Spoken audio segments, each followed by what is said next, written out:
Jack or Zach? Good evening. Oh, Jack and Zach. I got both of you guys. Hey. Yeah. Andrew, how are you, man? I'm doing great. It's great to see. I feel like I'm on with some celebrities. I've watched so many hours of both of you now. Hey, we appreciate that we've hit celebrity status. That's good. That's great. It doesn't pay like a celebrity, though. I can tell you that. Yeah, we're like, how are you guys monetizing all this? It's great that you're giving your time to record all this stuff. I just think it's fantastic. I've really enjoyed hearing everyone's stories, and memorializing it seems very important to me, and I'm glad you're doing that. Yeah, we've talked about that quite a bit with a number of people where, we're fortunate that we can still remember a lot of it now. And hopefully we don't get to the point where, we've missed it and I don't know. Things happen for a reason, right, Jack? That's right. Yep. Well, cool. I'll just give a quick introduction and then we'll roll from there, okay? All right. I'm ready. Welcome once again to the S.E.M podcast. Zack, Hewlett, and Jack Bryce are here tonight with our guest, Andrew Bonin. Andrew, what part of the world are you calling from tonight? I live in Danville, California, which is a suburb of San Francisco. Very nice. Yeah. Cool.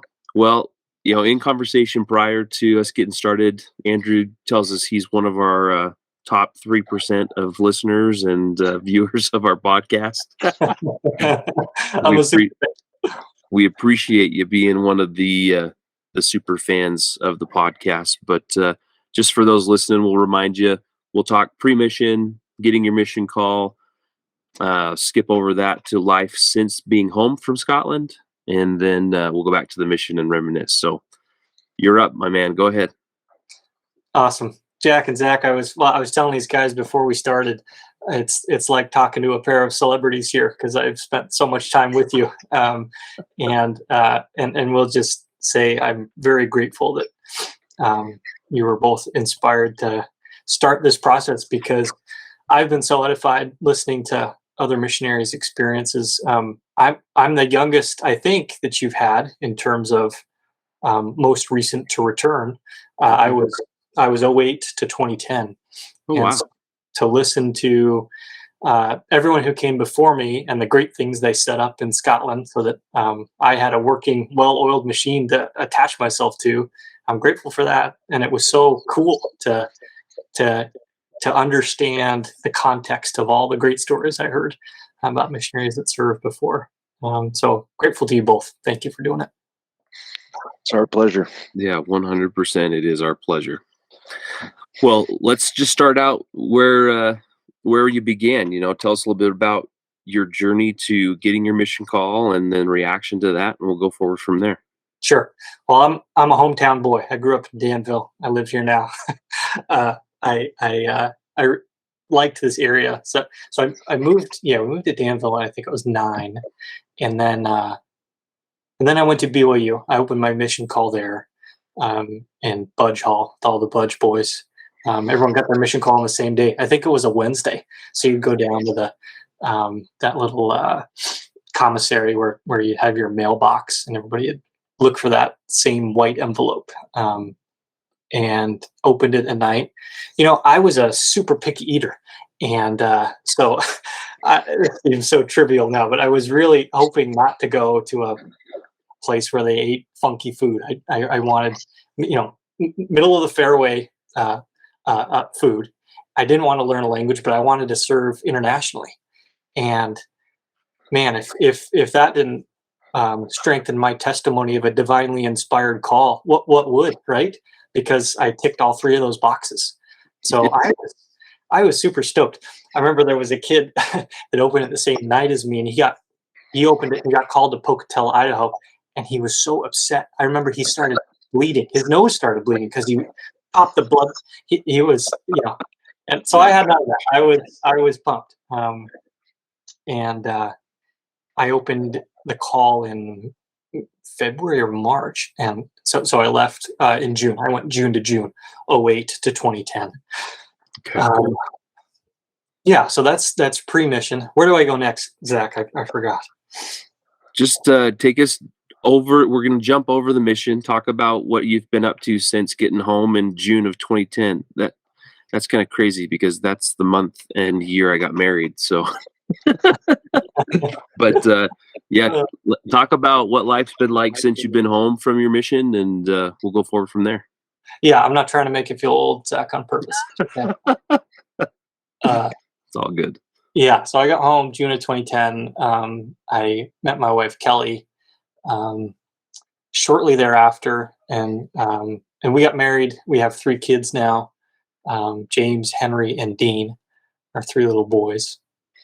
I can hear them in the room next to me. They're supposed to be sleeping, but it sounds like Mad Max in there right now. How old are your boys? They're 9, 6, and almost 4. Oh, fun. Sounds like a tornado household then. Oh, yeah, that's wild. I love it. We really love it. So I graduated from BYU with finance. I worked for an investment bank for a couple years, and now I work at a real estate firm here in the Bay Area. What kind of real estate do you do? We do multifamily, residential real estate. I've got a portfolio that I shepherd here, and just really enjoy my work. I've got a good balance going on right now. Get a lot of time to devote to family and church. We went to Monster Jam yesterday. Nice. With the boys. That was a lot of fun. Nothing better than Monster Jam to get a little bit of that testosterone going for the boys. Yeah. Zack, you have some kids, right? I have one daughter, so there's a lot more estrogen in my house than there is testosterone. You need a dog, Zack.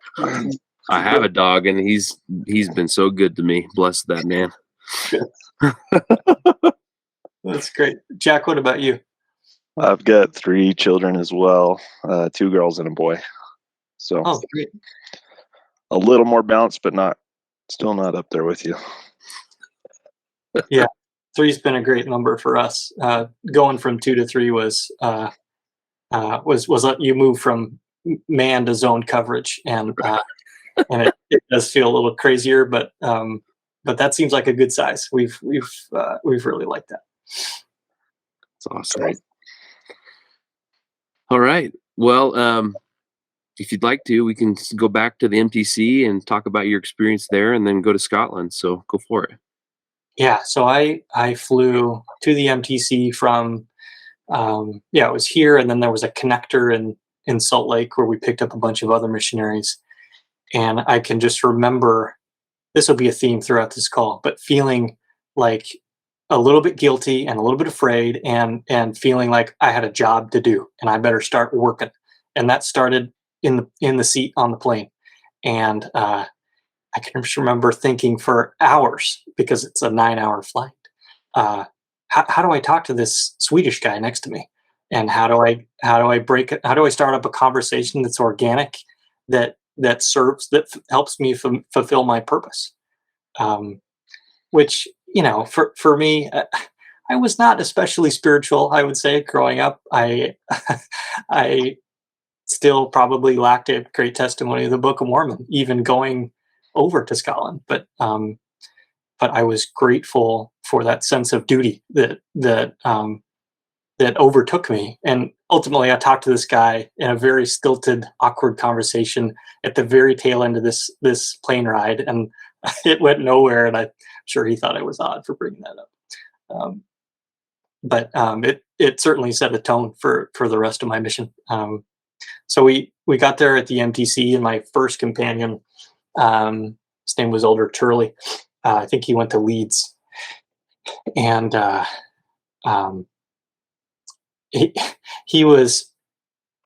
I think he really struggled with me being so worldly. I was, the classic California Mormon.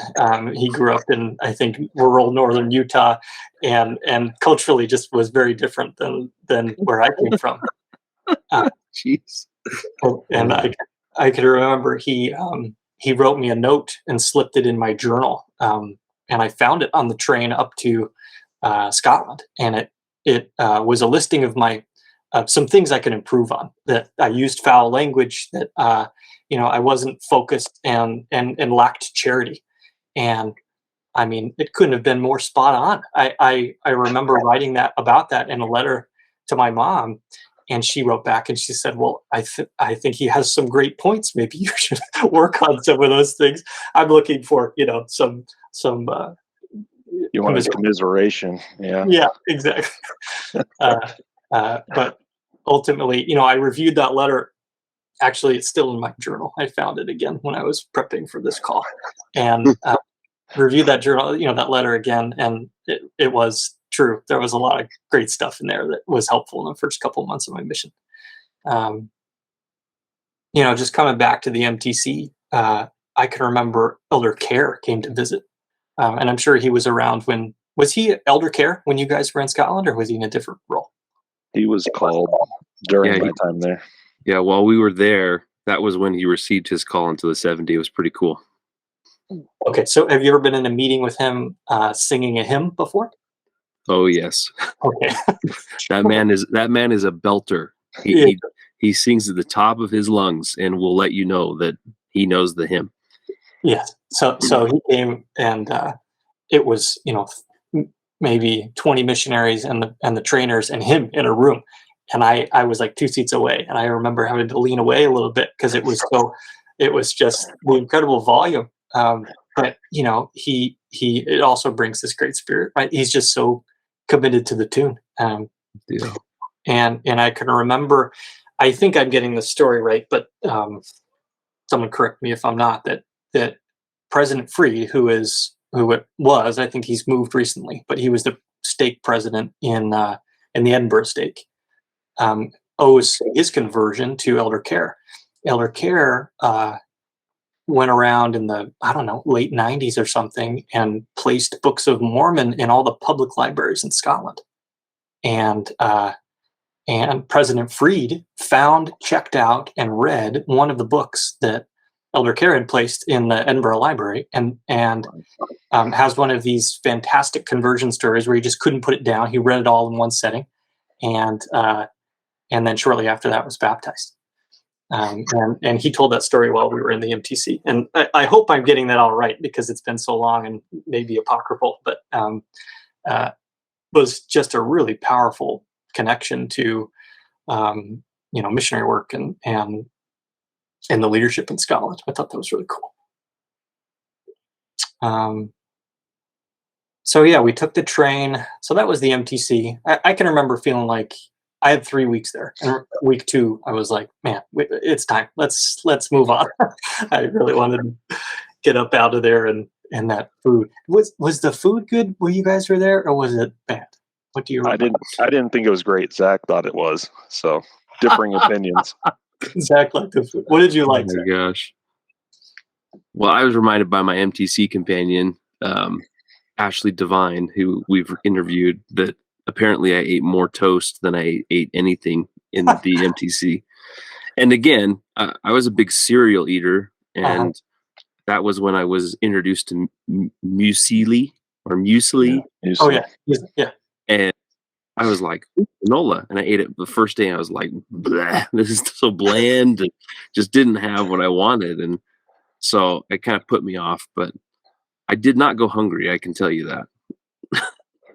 Yeah. So I was in Jack's camp. I remember eating crumpets. I had a lot of microwaved crumpets with jam on top. I would wait until the end of the day. It would be 9 p.m. and I'd run down there and make something. Nice.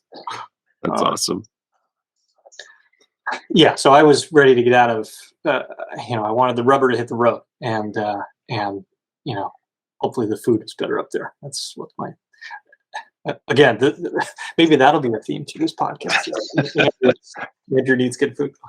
All right, so we get up there and we roll into Edinburgh Waverley, and it's my first meeting with President Fredrick, and I can remember he was a big hugger and a backslapper, and he said, "Hey, Elder," and gave me a big hug, and then he linked his arm with mine, and he'll kind of really cinch you down as you're walking together, right? And so we walked from the train to that white mission home van, and that was my first impression. He's just a mountain of a man, isn't he? And both spiritually and physically. so we zipped over to the mission home, slept overnight there, and the memory of my first morning was Elder Lucas. I think I overlapped with him for one day. He jumped on my bed, steamrolled over me twice, slapped me twice on the cheeks, and said, "Get up, it's time to go."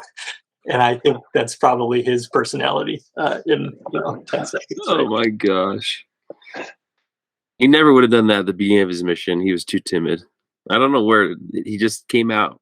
His personality came out strong as he got further into the mission. So yeah, he seems like a great guy. I know he's good friends with Sister Holmquist, Andrea Holmquist, who's actually she and her family are in my ward right now. They moved to Danville like a year ago.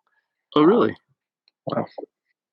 Yeah. And so we actually had a Scottish night. We had her over and some expats that just moved from Aberdeen back to, because Chevron's headquartered here. So you have a lot of bounce back between my town and Aberdeen.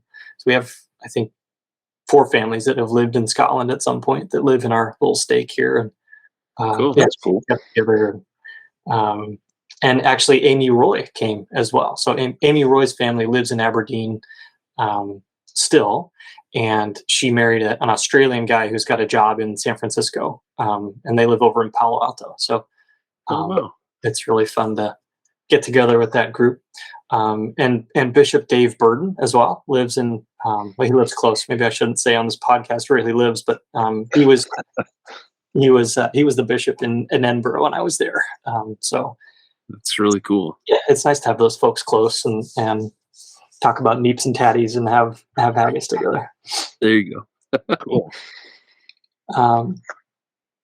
Yeah. So first morning was a rude awakening, and then we hiked up Pratt's Hill, right? Which I haven't heard many people talk about, but wanted to spend a minute on that because that is a formative experience, right? And especially, I got to take a bunch of missionaries up there because we were in the mission home for the last couple months of my mission, and being able to go up and dedicate their missions with them, and that became a very important thing to me because I did it so much, and I placed great emphasis. Oh, you know what? This picture behind me, this one right here, this one's of Edinburgh, and this one's of Pratt's Hill, actually. I'm in my bedroom right now, so it's nice to have those things because you round trip your mission, don't you? You dedicate, and then at the end you come back and you return and you report on what you've done. And what a special thing for our mission to have. Not every mission has that, so I thought that was great. Yeah, it's true, and not everybody has shared their experience in regards to that, but I can understand some people might think it's a little bit more of a personal experience on top of that. But I mean, for the most part, the majority of us did exactly that, where we started our mission there. Usually it was with the APs giving us a tour of Edinburgh and telling us a bunch of lies on our way there. And then we'd had it figured out by the time we came back. So, yeah. But yeah, it was a great experience. Yeah, I really liked that.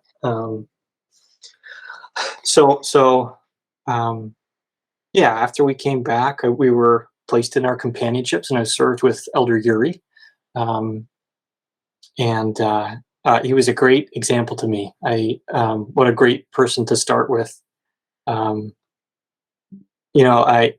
listened to Elder Hess talk about how he had a spitting problem when he first came out on his mission. And he grew up in Fremont, which is like 20 minutes from me. And so I don't know if this is just like a Bay Area kid thing, but I had a spitting problem, apparently, is what Elder Yuri let me know. He said, "You cannot spit as we're walking around. It's inappropriate." And that was a big point of contention between us because I didn't really realize I did that. But, Elder Yuri had just baptized a little family, and so we spent a lot of time with them my first transfer, which was great because you could see the fruits of his labor, and it was great going over their house and seeing the big change that had come over them, and working to fellowship with them. So that was in Paisley. Started in Paisley. Oh, cool. Paisley, nice. and Elder Bockham, who you've had on, was my first zone leader. So that was Bockham and Peckham. And I can just remember thinking, man, these guys are men. Even their beards were thicker than mine. It was just, they were, I don't know, maybe a year older than I was, but they just seemed like they had it all together. And how could I ever be like that? How could I ever teach like that? How could I ever, work like they work with the youth? The stories that they tell about the Paisley Youth Program and how strong it was from a missionary standpoint were all true. It was, we took those same boys on joint teaches with us. And it was really, there was a very strong member missionary program there. I think, when President Fredrick really put focus on that, Paisley was kind of the cradle of member missionary work in Scotland, and then it kind of spread out from there after that.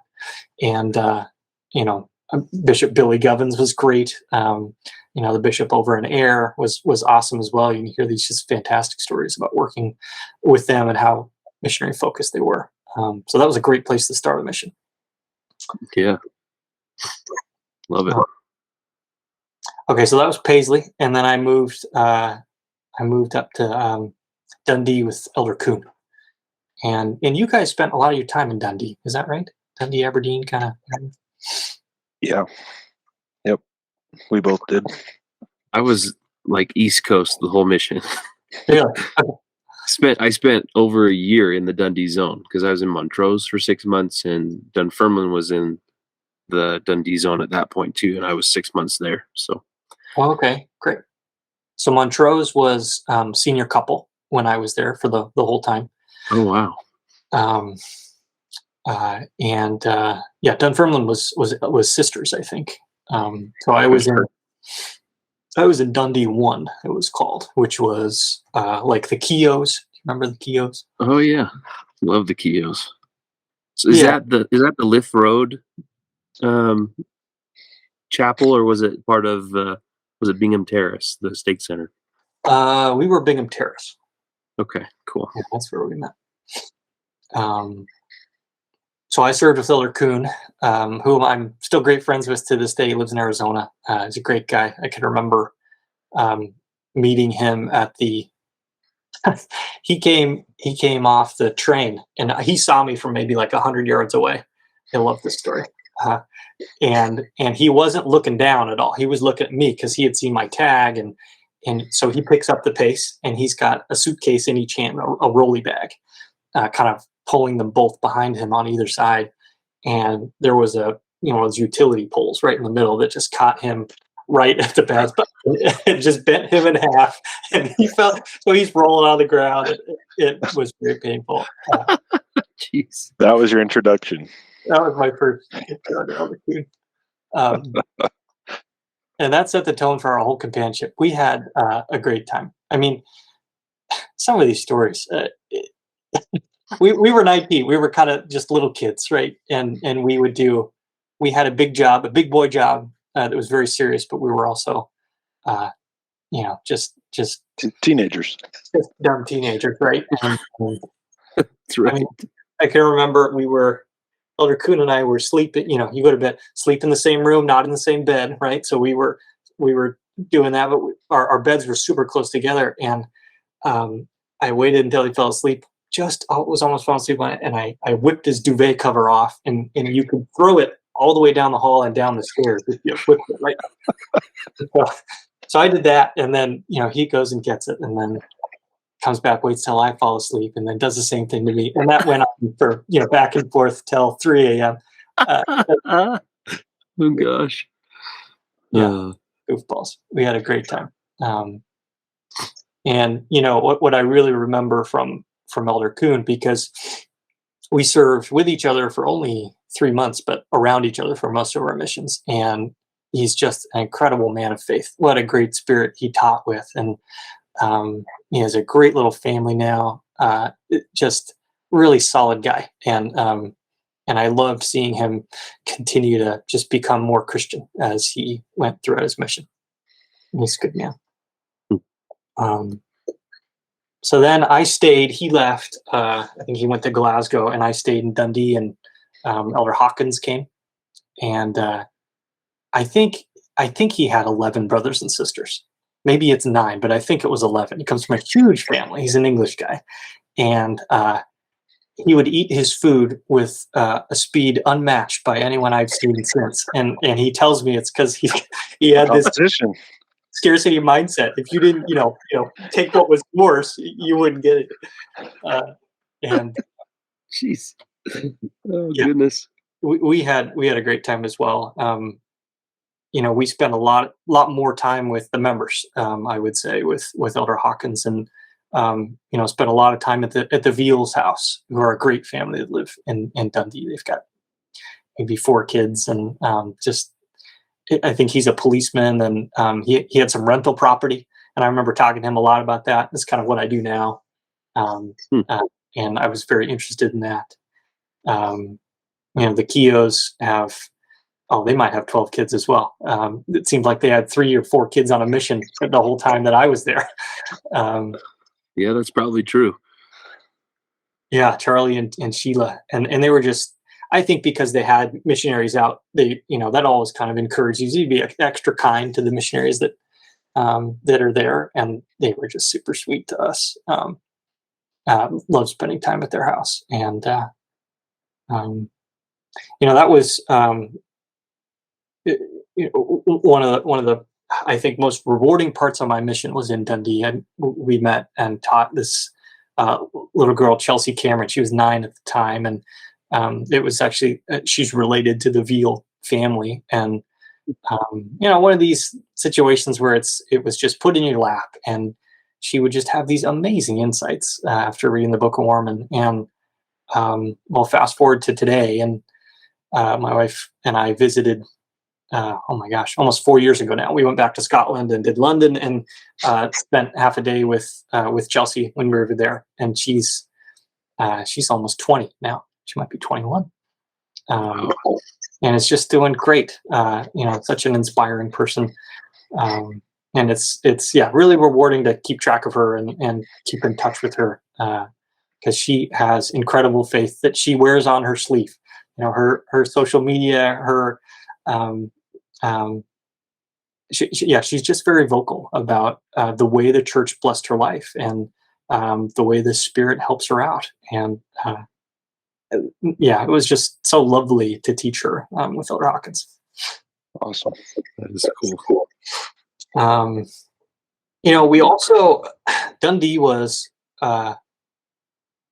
we had our fair share of opposition there. I mean, you hear some stories that have been told about missionaries clashing with board mission leaders, and I had some of that. I think this was maybe my first time as the district leader, and we were teaching someone, and I distinctly remember President Fredrick calling me and said, "Hey, Elder, what's going on?"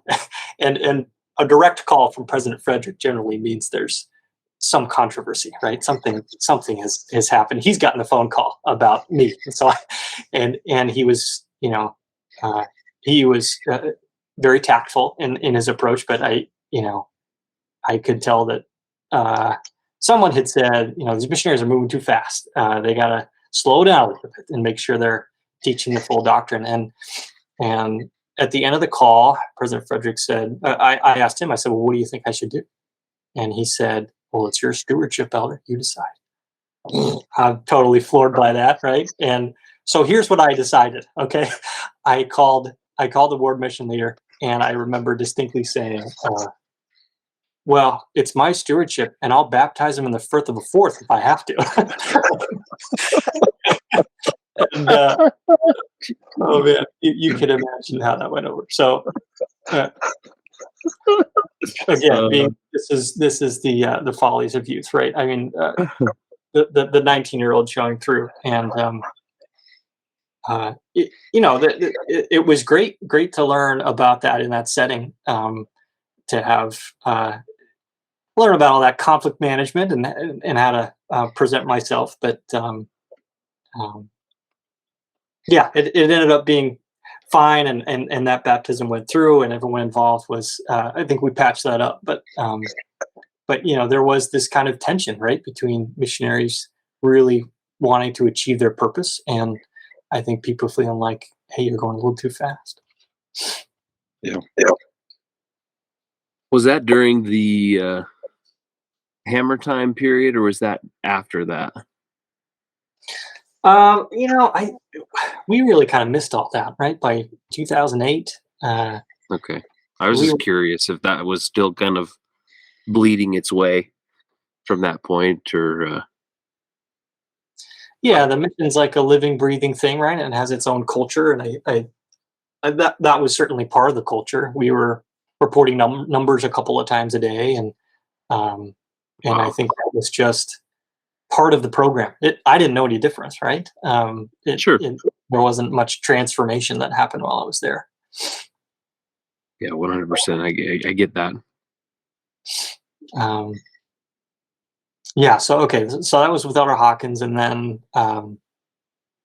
I served with Elder Crockett for a little bit. He was a fantastic chef, and that was in Aberdeen. I moved up to Aberdeen, and we ate like kings. He was a chef before his mission, so I gained like 10 pounds that transfer. And, we didn't backpack anybody. I don't know if there's a correlation between us just eating super well and staying at home, but yeah, he went home and he got a Ducati Monster motorcycle, and he would send me emails about that. I remember being very jealous that he was home and on a motorcycle. Jeez. Oh, goodness. So yeah, I was only in Aberdeen for that one transfer, and then was called down to work with Elder Bear in Edinburgh as his own leaders. And did you overlap with Elder Bear? I think it's a different Elder Bear. Oh, it is. Okay. Mm-hmm. I thought you might, because he was a lot older than I was in mission terms. But here's another food story. So I never really said no to anything on my mission, except for we went to see Roman and Borshenka, and they're a Polish couple, and they made us, to this day, I haven't Googled it. Maybe this is like a common Polish food, but it was a clear plastic, like Pyrex dish, and then there was a layer of chicken, shredded chicken, and then green jello, like salty gelatin, and then pickles arranged in like a nice doily shape on top. And then they took a chunk of that, like a pie slice, and then and I can't do this. I can't. Oh, that's too funny. Come on, green jello. That's part of our culture. That's it. Yeah. Yeah, salty jello. Salty jello. Oh gosh. We've heard a few things about that couple in Edinburgh creating masterpiece dishes for missionaries. So you're not the only one. I think I do remember a story from somebody else too. That was a tough one. Elder Bear was great. He's a real people person. He's also a great looking man, and I think that was very helpful as a missionary. He was certainly taught me a lot, but not as good looking as him, so I was never going to be as successful as he was. But we had a really great time together running around Edinburgh, and he kind of taught me. I mean, I spent I think 14 months in Edinburgh, just in those two, in that zone, but in kind of like two, all in the same ward, basically the same streets. And so he was really great to kind of spin me up on how Edinburgh worked, and spent a lot of time with the Burden family, that family that lives here now. Getting to know them, they were just fantastic about missionary work. We got a lot of exposure to President Fredrick there too, which is really nice, because I'd been in the hinterlands for most of my mission up until this point. I can't remember why, but I was asked to plan the Zone Leader Conference meal, and was given a budget, and I think it was like £6 per head or something. And so I said I loved the carvery, and I really wanted to have it at the carvery because I like that food. So they promised me, oh yeah, we can get you in there for $6 a head. And then we showed up, and it was £9, and I can remember, my stomach went to the floor because I thought, oh man, there's going to be some repercussions here, and you know, I felt so bad that I went up to President Fredrick and I was like, I just got to tell you, just so you know, this is going to be $9 a head. I know you told me it was $6, and I'm sure in his head it's like not a big deal. But he said, it's fine, Elder. I'll just cut your arm off, and then he laughed. Which I thought, it's very President Fredrick, isn't it? Jeez. It's a great story. Oh goodness. Yeah, so that was Edinburgh. And so it was just with Elder Bear, one transfer, and then he was called to the mission home, and then I was put with Elder Peterson, Elder Clark Peterson, and Clark and I grew up in Danville together. It's kind of a super unique story. We both lived in Danville, grew up here, lived here basically our whole lives, and we were called to Scotland on the same day, so we were in the same MTC cohort, both left in June. And we ended up, you'll hear the rest of this story, but we served together 2 different times in Scotland for a total of 6 months. That's really cool. Isn't that cool? And he is one of my great friends. We lived together after our mission at BYU, and we talk all the time. He's got the matching set. He's got 3 girls to my 3 boys. They're the same ages. We both worked at a bank together, after our missions. So yeah, living a very similar life, and can't help but think, I don't know what the reason is yet. Maybe it's because he's teaching me so many things as I grow older. But anyway, so this is the first time I served with Clark, and we just cranked, Clark and I. It was a little bit of a maybe not a competition, but it was clear we were both there to waste and wear out our lives and really devote ourselves to how efficient can we be, and so much so that I can remember one P-Day we decided, who needs this P-Day thing? That's pretty selfish. We're gonna work right through that, and let's see how that is. And we did that one time, and that was the worst 2 weeks of our mission. You need the P-Day, right? Yes, P-Day is a necessity. Oh my word. Yeah, you got to stop. You got to reset. You got to feed yourself first a little bit. But there's that took a lot of forms. We would bring these. My kids are sick of hearing this story, but we would bring these cans of peaches and a can opener with us because, we could fill up on that during the lunch hour, and then we didn't have to go back to the flat, waste time driving back and forth, and we could get more contact again, right? This was the mentality. We were, and I'm not patting myself on the back, but I can just remember feeling really good about that, right? That we were just really cranking it out. And my journals from that time are hard to read because it's kind of an emotional dump. I saved all my sadness for at nighttime when I'm we're working so hard. Why aren't we getting these huge results? And it's, yeah, I don't want anybody else. The posterity is not going to read those because they're not very inspiring. Let's true. But we certainly did, set a tone, right? And it was pretty no nonsense. And I don't think I've worked that hard, that focused on one task before or since. You just can't now, right? We've got to be jack of all trades. We have careers, and we've got to be good dads and moms, and you just can't devote that kind of focus. But what a special privilege, right? To have a dedicated time in your life to really serve others and to completely lose yourself in the work. I think that's really one of the few times you can do that. Agreed.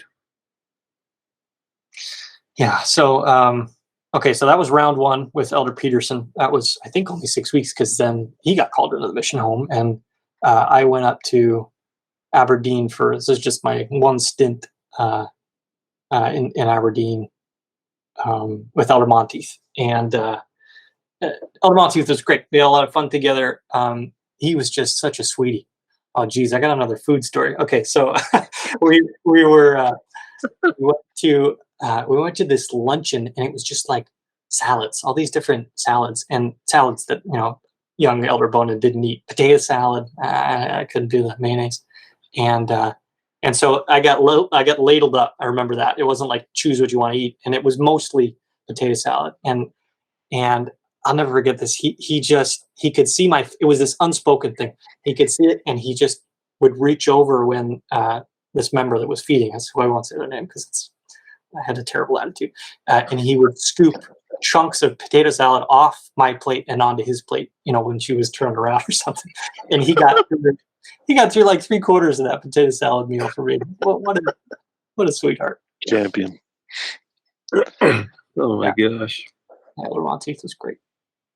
I had a companion that did the opposite. He was going home soon, and he's like, "Come on, Elder Hewlett, eat my food for me," because he wanted to get back in shape. So when the people would turn around, he would put food on my plate, and I'm like, "Stop it!" Yeah, well, that's when you need the we call it the zone leader rock. I don't know why it was zone leader, but you would, if you got like doubled up on a dinner appointment in the car, you'd be doing this to kind of aid the digestion, Oh man, that's too funny. So after that, Elder Watts and I served together for 2 or 3 transfers. He was just a phenomenal teacher. He was an Englishman, and those guys have a leg up, don't they? Because they just understand how to talk to and how to teach and what's kind of culturally appropriate. And I learned a lot from him about how to approach a lesson, how to prepare for a lesson, and okay, you got to teach the doctrine, but you got to teach to the person too. And we spent a lot of time because he just had a fantastic experience and track record as a teacher. He was always, just legendary. He had 10 people at church every week. You'd hear these stories echoing throughout the mission about what a fantastic and just effective teacher he was. So I got to be right up close and personal to that. And as I was rereading my journals before our call today, that was one of the things that I kept repeating, writing down. Man, Elder Watts is such a good teacher. He really brought the spirit today, and he could connect with people so immediately. And he's still like that. He's just great about it. Okay, so that's Elder Watts, and then it was back. Okay, that was in Edinburgh again, and then this is Elder Peterson round 2. Okay, so after Elder Watts, Elder Peterson and I are back together, serving in the mission home, and it's with President Griffiths. So we've had the changeover. Okay, President Fredrick's gone home, and it's President Griffiths, and one of the big focuses, both of President Fredrick and President Griffiths, was finding intact families to teach. Was this a concept when you guys were in Scotland? It was a dream. Yeah. Okay. All right. Yeah, absolutely. Dumb question from Andrew. Okay, so I just I can remember distinctly Elder Peterson and I sitting down and praying about that, and because I had taught a family up in Dundee and felt like I just chunked it. It was Reason Chavaka was his name. Is from Africa, either Kenya or Nigeria, and they were coming to church. We were teaching them. We had great member involvement. We had the Han family. Roy Han came down from. They lived out in Perth. They had like 12 kids too, and they were great about coming down and teaching the Chavakas. And we just lost them, and I felt so guilty about that because they were such powerful, wonderful teachers. And Elder Peterson and I, we would talk about that experience a lot because he taught a couple of families very successfully. And so our experience in Edinburgh together was really focused on that. I remember we taught Molham. He was a Muslim guy, and he was coming to church at Edinburgh with he had 2 daughters, and his wife were coming, and ultimately couldn't get over the hump leaving his what was his childhood religion and embracing Christianity. It was just a bridge too far. But some of my fondest memories with Clark are teaching that family, because that was long. That was a full transfer. We were teaching them for 6-7 weeks. That was super rewarding because it felt like you were, this was the Holy Grail, right? To find families and bind them together and bring them lasting happiness. So that was really fun. Being close to President Griffiths like that was reward in and of itself, because he would drop little pearls of wisdom, just little nuggets by the person who he was. I can remember one of our first prayers with him during a planning meeting. We would kneel down together, and he would pray and ask a question. And I'm sure he still does this. And he'll just wait, and he'll wait for 3, 4, 5, 6 minutes, and we're all kneeling there together, thinking about praying, pondering, and sometimes he'd get a pencil and write something down, and then bow his head again and continue to seek revelation that way. What a cool experience, and just learning how to pray, to receive, and to converse. I thought that was awesome. He caught me doing some really dumb stuff too. I can remember I was so sad one night about, we'd get mission numbers reported up to us on a nightly basis, right? So we knew how many people are coming to church, all this stuff, and I'm standing there making copies in that little room that kind of joins up the where the missionaries sleep and the mission home, right? There's a little copy machine down there. So I think probably in my garments, just like making copies down there, singing it was a song set to the tune of Harry Belafonte's, what's that song? It's like the Banana Boat song. And it's like, I want to die. I'm so depressed. The numbers are terrible, and I need to do better. I got to work harder. And so, just kind of jamming out. And I catch out of the corner of my eye, it's, President Griffiths just leaning. He's, just leans into the room and says, "Are you okay in there?" and yeah. Oh my gosh. Clark still gives me a hard time about that one, because Clark was at the top of the stairs. He saw this whole interaction. And yeah, it was fun to get really close to him. Once I can remember, he popped into our companionship study in the morning and just sat there and talked with us. And so, what do you want to hear about? What do you want to learn about? And I think it was Clark that said, "Look, it's been so long since we've been to the temple. I'd love to talk about the endowment and the things that we talk about there in the temple." And so he prepared this master class for Clark and I, and just taught us both about the temple. He spent maybe a week prepping it, and then devoted one of our planning sessions to just teaching us about that. And that was, reading that journal, I got 2 or 3 solid entries about that, and what a special experience that was. That's pretty unique. He once joined, we were teaching, because we would teach people at the chapel a lot. I remember that was a big initiative, because you wanted people to experience what it was to come to church in a low pressure setting. Come meet us at the church, and we'll talk. And then it makes it easier to come on Sunday. And so President Griffiths would join us on these teaches. And, it was great to just let him take the wheel and teach some of these investigators. That was a super special experience as well. We had just a few of those, but having him come teach with us was great. Yeah, he was a very different flavor than President Fredrick, right?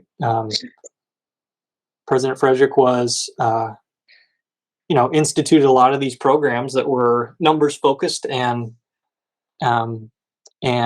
productivity based.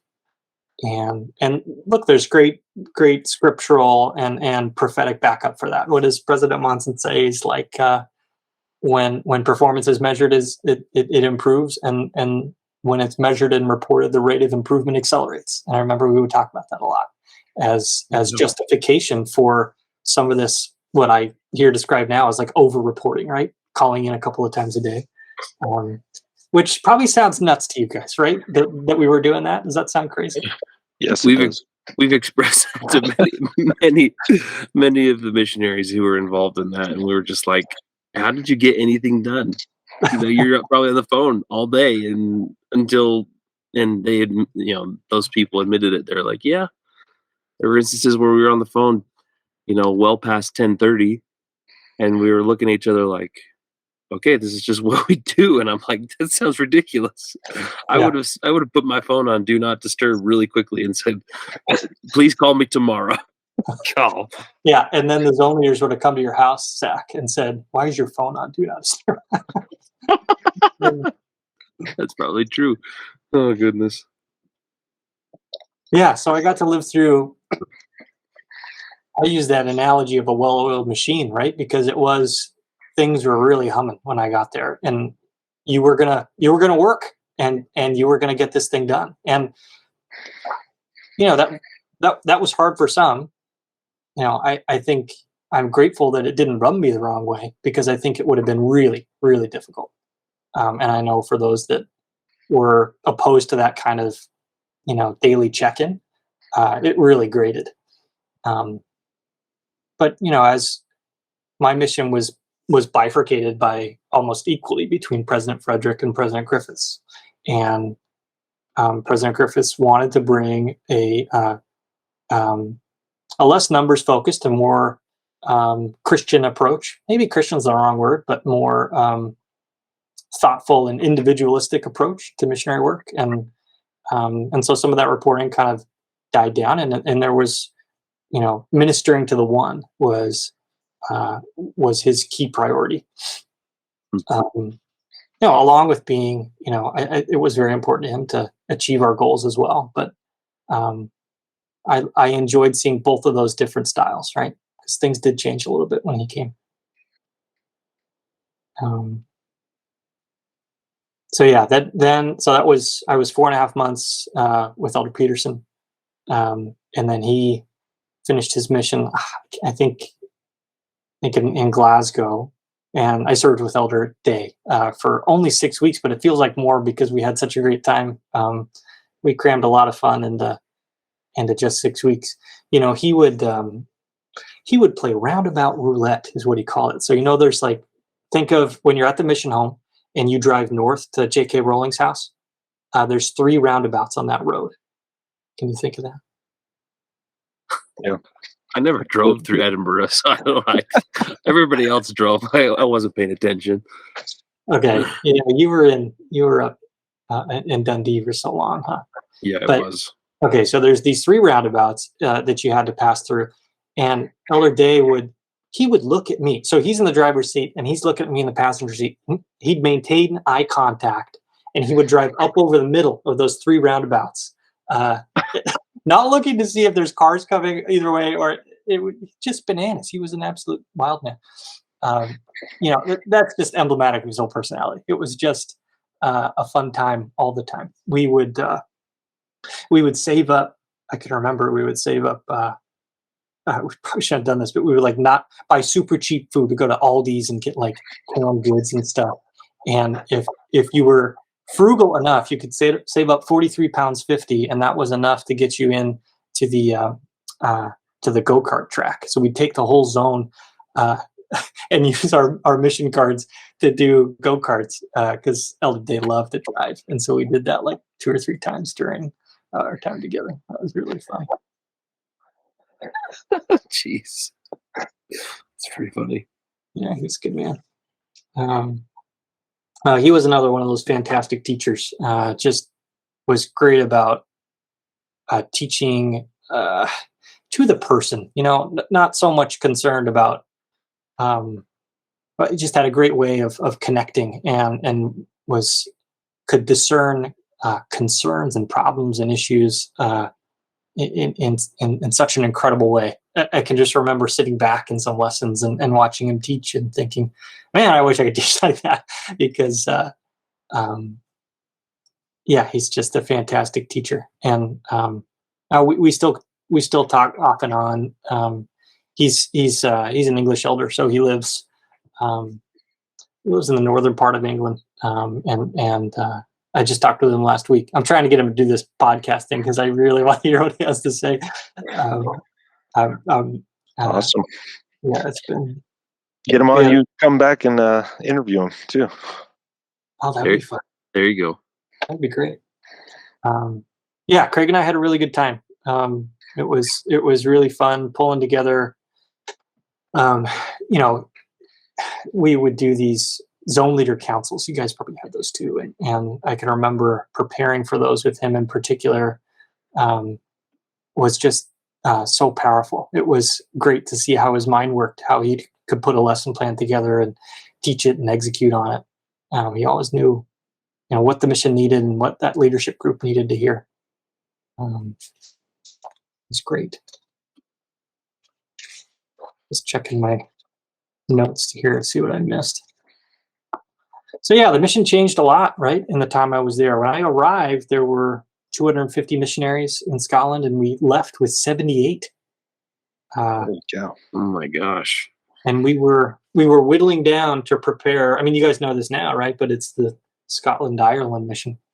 And so that merger happened, 6 weeks after I left. So I spent my whole last transfer prepping for that. And then all the missionaries had a new president, right? And yeah, I would love to hear how that conversion went. I've always been curious about it. It's like this sneeze I was robbed of because I wanted to see, I was very conscious of the fact that the mission had a culture, and it was hard charging, it was serious, it was work oriented and results focused. And Ireland, I don't know, this is all rumors and hearsay, right? But they were different, and I wonder if that was hard to manage, putting those two cultures together. I'd love to hear some folks that saw that, that are younger than me, right? That could talk about it, because it was probably a big change. Yeah, it had to have been. I can't imagine just going those numbers. Like, that's extreme to me, under 80. And Mhm. we've heard it's even less now in Scotland. So Really? Oh wow. yeah, actually in Scotland. Yeah. So, Yeah, if you listen to Cameron Loganberg's episode, he talks about that because he lives on the northern coast of Ireland. So he lives in the mission. And I think he shared what it was like in the 60s, right, yeah, Jack? something. Yeah. Yep. And we couldn't fathom that, because when we were there, it fluctuated from 100 to 150. And that still wasn't enough to cover all the areas and all the people, and but we did what we could with what we had. So quite a drastic change. So when you guys were there, did they have elders out in the Shetlands and stuff, or had they pulled them into the city centers yet? Yeah, almost every unit of the church had a set of missionaries attached to it. I served in the Orkney Isles for 4 weeks, kind of the midway point of my mission. And man, that was an experience. Yeah, but yeah, we did. We had missionaries in Shetland for most of the time while I was there. I don't think there was a break until maybe beyond my time. There was a break on the Isle of Lewis and Stornoway while Jack and I were there together, and then they opened it up when I was in leadership towards the end of my mission. But those were the main ones that had viable groups that needed help. So yeah, I think we had 7 companionships in Edinburgh. So we had really concentrated on these city centers, and the objective was, I think we had a lot of senior couples out in the hinterlands, right? Brodie Ferry and I think that the only real loners we had out there, Inverness was still, young missionaries, 19-year-olds. the rest were all senior couples, and it sounds like that's continued, right? That they just focus on these infill urban areas. Yeah, it would only make sense. I mean, when there's more people, makes it a little bit easier. I mean, there were periods of time while Jack and I were there where there were missionaries in Thurso, on the northern tip of mainland Scotland, and yeah, that's right. We had a set in Inverness and then another one in Invergordon, just north of there. And I mean, most of my mission, they had a set of missionaries in Elgin, which is between Inverness and Aberdeen. And, some of those like smaller congregations that just needed a little bit more priesthood and a little bit more help in other areas definitely had a set of missionaries for the most part while we were there. But again, if numbers really crumbled as quickly as they did, you can't keep people out in the boonies. It's just, how do you get stuff done when I'm sure the Inverness area is probably half of the country? What it covers. When we were so Glasgow's own leaders covered Oban, which is the west coast of Scotland, and got to be the most beautiful city I've ever been to. It's just incredible. And there was an expat family out there, the Bartons, and we would make every excuse possible to go. Oh, you have a referral for us? Yeah, we'll be down. Because it was this like awesome drive. You would go up over like just the bottom tip of Loch Ness, and then you drive through Glencoe to get to Oban, which is I don't know if you've seen which 007 movie is it? It's one of the recent ones. Yeah, it's one of the Daniel Craig ones, and it's that scene where he's in his like ancestral home that's filmed in Glencoe. It's just gorgeous up there. So we would drive, and we'd be going 100 miles an hour through Glencoe to get to Oban, and we taught a couple of we had someone scheduled for baptism out there. They were really awesome family, the Bartons. I wonder if they still live there, but they were an American family that was basically the whole branch. It was them and maybe 7 other people. So it was really fun to go out there. But that, I think that was the only opportunity apart from the Inverness elders that you could, really get up to the Highlands. Wasn't that the family, Jack, that Matt Fissler said had like a compound with their own Statue of Liberty? Yes, yeah, they did. Gosh, yeah, I'm sure that was fun. And he might have had like a Hummer, like an H1 as well. It was very like, I'm an American. I want to know it, which is cool. Yeah, you don't see those on the roads in Scotland. Yeah, for sure. It's awesome. So was Elder Day your last companion then, Andrew? Yeah, we were a couple of transfers together. Elder Stephen Wheat was with us for, I don't know, a couple of weeks as a tri-companionship. But he shepherded me out of the mission, and I can just coming back was really hard. I remember looking into, could I extend my visa to stay? Is there a way I could keep doing this? Because I just felt like I worked so hard to become an effective missionary machine, right? And that took like 18 months of it. Like the last 6 months of your mission, you're actually know what you're doing, and you can teach well, and you're actually empathetic. You can find love for those that you're teaching, and then it's over. And that was really hard. I taught at the MTC in Provo afterwards as like a halfway house, because I distinctly remember coming home and like my dad was like, "You should go to a movie. Why are you sitting around the house so much? It's depressing. Get out of here." And I said, "Well, who does that serve? That is a completely selfish endeavor. Why would I go to a movie?" and so teaching at the mission home, in the MTC was great for that, because it was kind of okay. I get these echoes of Scotland for a couple hours a week, and then I can ease myself back into this, terrible hedonistic world that I live in. Jeez. Oh man. Yeah, I remember. So my parents actually flew over and did a little vacation, and met me as I finished my mission. And it was 6:30 in the morning, and I was sleeping in the same room, not in the same bed as them. And my dad said, "Andrew, it's time to get up at 6:30," because I was still an ordained, missionary.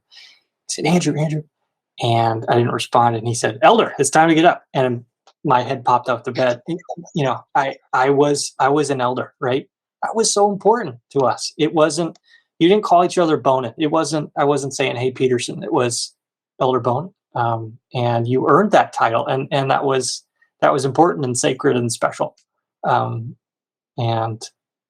that took a long time to come down from. That was hard. Yeah. I mean,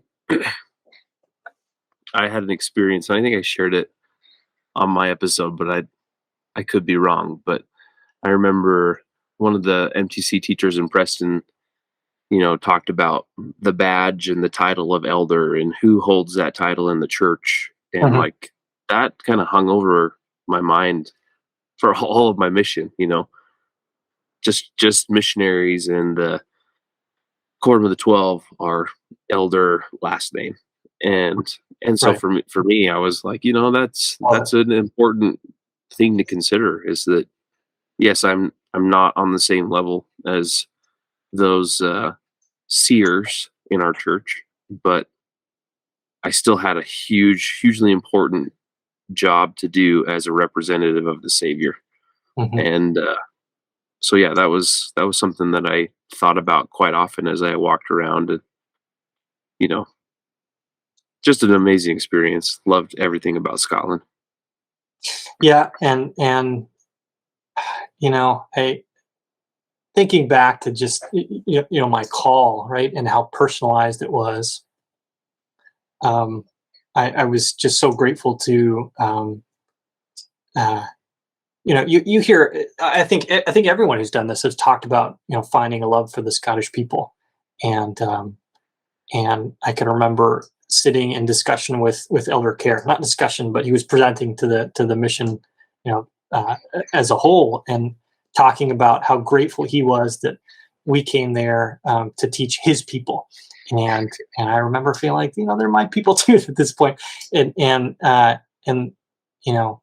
and how hard that was to leave, because it was you truly felt like at that point in your life, you're 21 years old, and it's like the most important thing you've done. You're right. It's you've really done something of substance. So yeah, thought that was great. Really great. Yeah.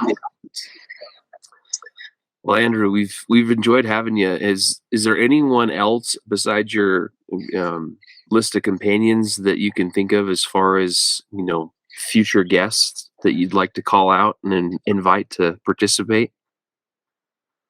I think Tom Carlton would do a great job on here. You guys probably don't know him. He's even younger than I am in terms of when he serves.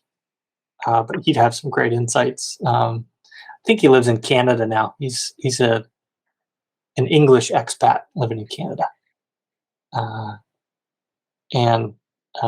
love to see Elder Peterson on. Elder Day would be great. I don't think Elder Hawkins will come on. I've hassled him about this, and he said, "I'll talk to you, but I'm not going to do a podcast for the world about this thing." Just tell him that. Say, sure, you can talk to me, and then I'll record it, and we can put it on the internet. There you go. It's just that easy. I think those guys would be great. I think that'd be a good group to hear from. Well, my invitation to you now is to make sure that you utilize the tools that you have in place in order to make people aware of the podcast, first and foremost. For those who are unaware, Jack and I have seen the the most response to these episodes when they post it on like a social media platform and then tag all of their companions or favorite people from the mission. Okay. And so if you'll do something like that for us, I'm sure that we will see more people like yourself who will reach out and say, hey, that sounds like something that would be great, like you said, for posterity's sake, or it'd be fun just to reminisce about Scotland. Mm-hmm. But the invitation is open, and we can just remind everybody that you can send us an email at SEM podcast at 51spylaw.com. I hadn't said that in a while. Sorry, Jack.